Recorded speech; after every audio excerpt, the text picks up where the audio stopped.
महादेव के सबसे भयानक अवतारों में से एक काल भैरव। भैरव यानी भय का हरण करने वाला, और काल यानी जो समय और मृत्यु के चक्र से परे हो। काल भैरव के चारों हाथों में से एक में त्रिशूल, दूसरे में डमरू और तीसरे में एक रस्सी होती है, लेकिन चौथे हाथ में होती है एक खोपड़ी, या कहें ब्रह्मा जी का पांचवा सर। और इसी खोपड़ी की एक कहानी है जो जुड़ी है काल भैरव के जन्म से। तो शिव पुराण के अनुसार एक बार ब्रह्मा जी और विष्णु जी के बीच इस बात को लेकर बहस शुरू हो गई कि दोनों में से सर्वश्रेष्ठ कौन है। और बहस होते होते इतनी ज्यादा बढ़ गई कि दोनों के बीच युद्ध शुरू हो गया। दोनों के अस्त्रों से भयंकर अग्नि निकल रही थी, जिससे तीनों लोगों का विनाश हो रहा था। और जब देवताओं ने यह देखा तो वो चिंता में पड़ गए और शिव जी का ध्यान कर उनसे मदद मांगने लगे। सृष्टि का विनाश होता देख शिव जी अंतर ध्यान हो गए और एक विशाल ज्योतिर्लिंग का रूप लेकर ब्रह्मा जी और विष्णु जी के सामने प्रकट हुए। ब्रह्मा जी और विष्णु जी ने जब इस ज्योतिर्लिंग को देखा तो वो हैरान हो गए, क्योंकि ना इसकी कोई शुरुआत नजर आ रही थी और ना ही इसका अंत। तभी दोनों ने निश्चय किया कि जो भी सबसे पहले इसका आदि या अंत खोज लेगा वही सर्वश्रेष्ठ होगा।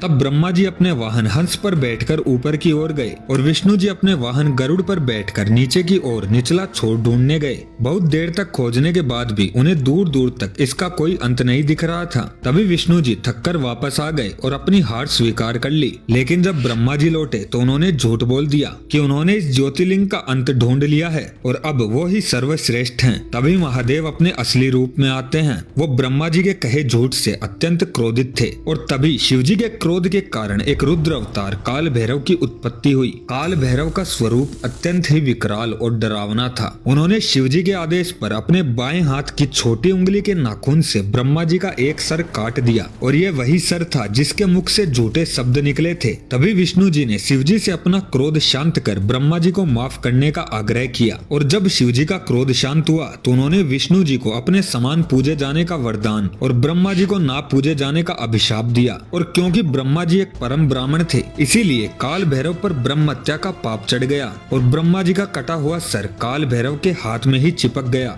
जिसे ब्रह्म कपाल भी कहा जाता है। ब्रह्म हत्या के पाप से मुक्त होने के लिए काल भैरव अलग अलग तीर्थ स्थानों पर गए, लेकिन कहीं भी उन्हें इस पाप से मुक्ति नहीं मिली। और आखिर में वो काशी पहुँचे और जैसे ही उन्होंने काशी की पावन धरती पर कदम रखा, उन्हें ब्रह्म हत्या के पाप से मुक्ति मिल गई और ब्रह्मा जी का पांचवा सर भी उनके हाथों से अलग होकर नीचे गिर गया। और आज के समय में इस स्थान को कपाल मोचन के नाम से जाना जाता है और इसी जगह पर काल भैरव का मंदिर भी है। ऐसा माना जाता है कि तभी से काल भैरव काशी में रहते हैं और काशी की रक्षा करते हैं। और काशी के भगवान विश्वनाथ की आराधना भी भैरव बाबा की आराधना के बिना अधूरी मानी जाती है। मान्यताओं के अनुसार काल भैरव को काशी का कोतवाल भी कहा जाता है। इसीलिए काशी जाने वाले लोगों को सबसे पहले इसी मंदिर में जाकर काल भैरव के दर्शन करने होते हैं और काल भैरव से ही आज्ञा लेकर काशी में प्रवेश किया जाता है। तो दोस्तों, क्या आप भी इस मंदिर में जा चुके हैं या जाना चाहेंगे? हमें कमेंट सेक्शन में जरूर बताएं। और अगर आपको यह वीडियो अच्छा लगा तो वीडियो को लाइक और चैनल को सब्सक्राइब करना ना भूलें।